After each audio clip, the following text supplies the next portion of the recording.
Hey everybody, this is a quick video in case you have a Bosch brand dishwasher and it's giving you an E27 error and you're wondering what is this error and how do you get rid of it.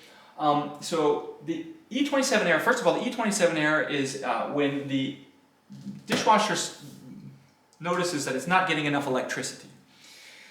So this could be happening for a couple of reasons.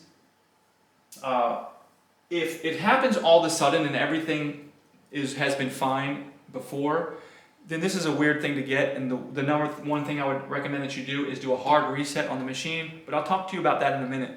But I want to talk to you about a couple other things that can cause this.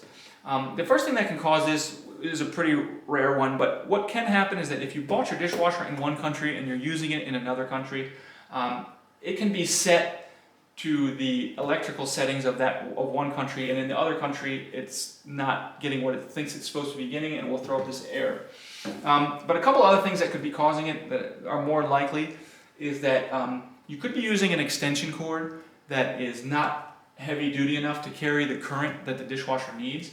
So if you're using an extension cord and you're getting this error, you want to try plugging it in without using the extension cord directly into the wall, see if it doesn't get rid of the error.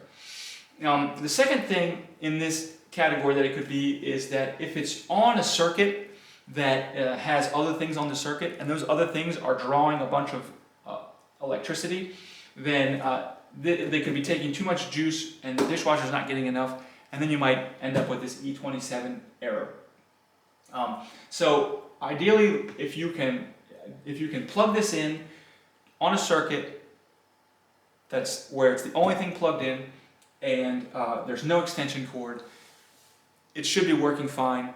And then the last thing to do is just to make sure you do it, like I said, do a hard reset on it, which you're probably going to do anyway if you're doing all this stuff, which is turn it off and then remove it from power completely. So either unplug it from the wall or turn it off at the circuit and leave it disconnected from power for at least 30 seconds to just clear out the error. So anyways, if you do all of those things, you should be able to figure out what's going on, get the electricity that it needed to it, and get it functioning properly. So anyways, hope this video helped you. Thanks a lot for watching. Have a great day.